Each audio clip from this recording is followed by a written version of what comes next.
Hi, this is a bit of a philosophical follow-up to my most recent video.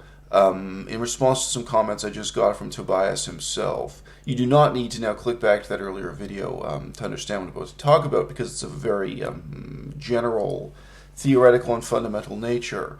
The questions I had from Tobias made me once again pause to think about the extent to which my own discussions of politics, even though they may be very pragmatic in tone, even though they may largely revolve around personal anecdotes, my thoughts do nevertheless have underpinnings really in Greco-Roman philosophy, in assumptions about what political action is and how it works, that in modern political science come out of the reading of Aristotle, Plato, Thucydides, etc., and applying those ancient Greek frameworks to the practical reality of how you bring a complaint to City Hall in the modern world, how you might give a deposition to provincial parliament, how you might lobby your state government, depending on where you are, and the different types of risks and rewards that people expose themselves to, including financial risk, legal risk, the risk of being thrown in prison,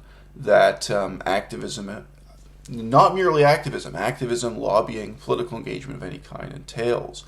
So there's a whole framework there that I'm not mentioning and not explaining when I record a pretty casual video that obviously includes examples of me socializing with people on the internet. But to me, it is not just socializing that I'm talking about. I was surprised when in an initial response to Tobias, he said, fairly enough, he said, well, look, I'm talking about having an economic and ecological impact on the meat industry, and you're just talking about socializing. And that's very surprising for me to hear, because from my perspective, I'm not just talking about socializing. In my earlier video, I used examples of people trying to organize a small magazine, or a small website, or take political action, get involved in activism, or start a business. I repeatedly referred to that, and I referred to the Chinese concept of Guanxi.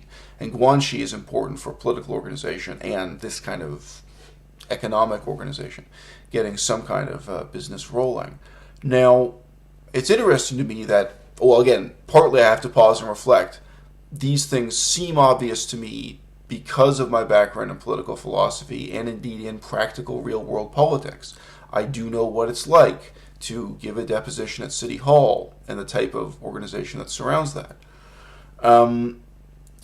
I have the deep assumption here that a prerequisite for effective political action is having a group of close-knit individuals. You can say friends. In my earlier video, I just used words like friendship, of adults after they finish high school trying to make friends, trying to find common ground with other people that they can work with. But again, it was not just socialization I was talking about. I was talking about getting work done.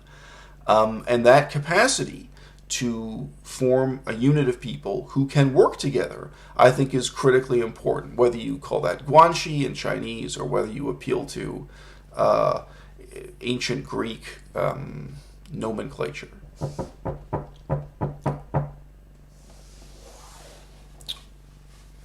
Okay, at this moment, I'm going to go off on a tangent that you're going to see soon is not really a tangent at all.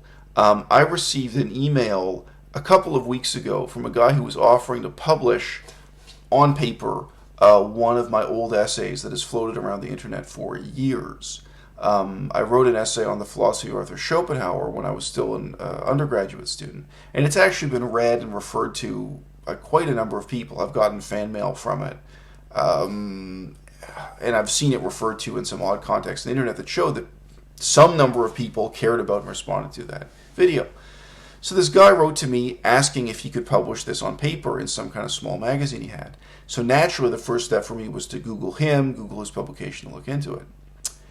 And in my reply, I said to him, because I was looking at his publication, obviously he managed to get together a group of maybe 5 friends and to start publishing, an obscure magazine. Not a magazine that's going to change the world, perhaps, but he had that Guanxi, he had that level of organization to put together a publication. That's a very humble form of self-expression, whether it's artistic expression, political expression, or whether you think of that magazine as a business. Almost nobody these days is trying to make money through publications. But getting a group of people together who can cooperate together, who can trust each other, who trust each other enough to devote financial resources as well as time and effort to making a magazine, that's a very basic unit of organization.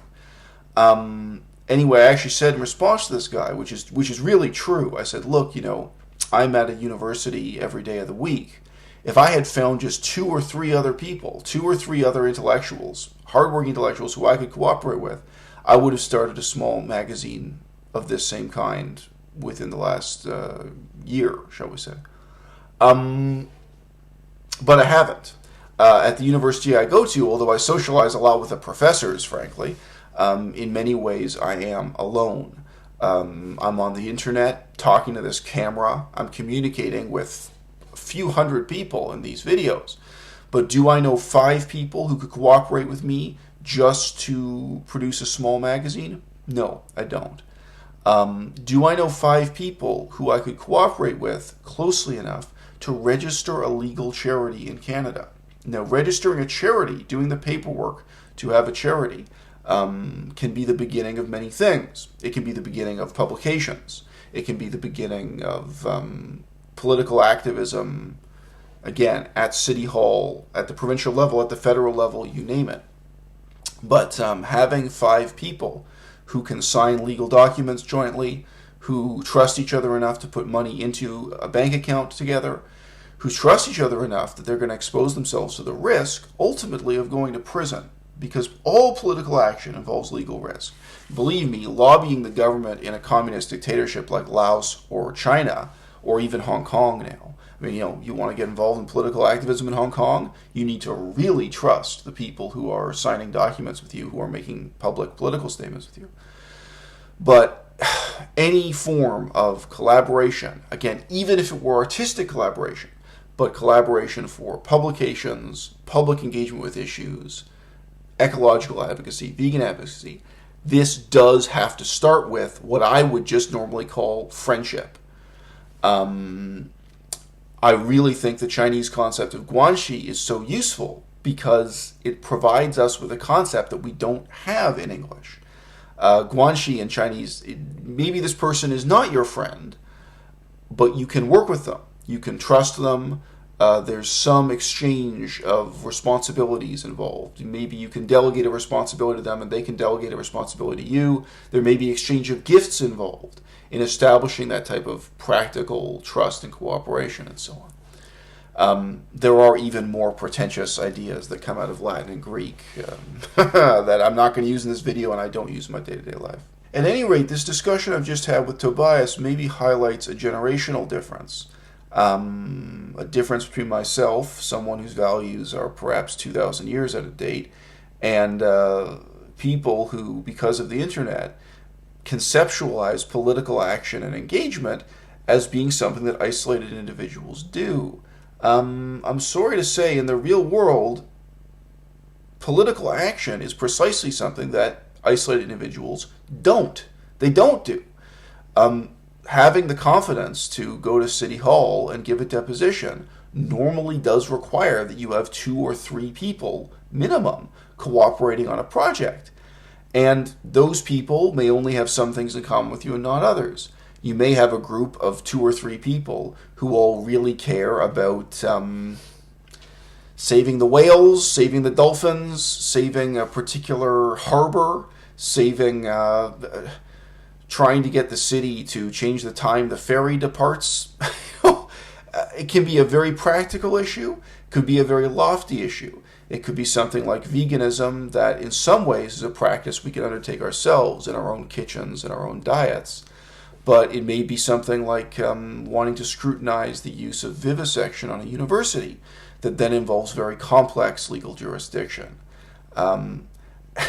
Engagement with any issue of these kinds. I mean, if you just want to put together the money to organize a conference, an academic conference, to organize a publication, let's say an academic publication, those things can really have a very long shadow. They can have a big impact on the world. But it's going to start with maybe 5 friends who, again, trust each other enough to put the money together, to devote the time and effort and energy to making something happen. And thus, yeah, there's a very strange asymmetry between what I felt I was saying in that video I posted just yesterday and what Tobias thinks he's looking at. Because he thinks I'm just talking about socializing.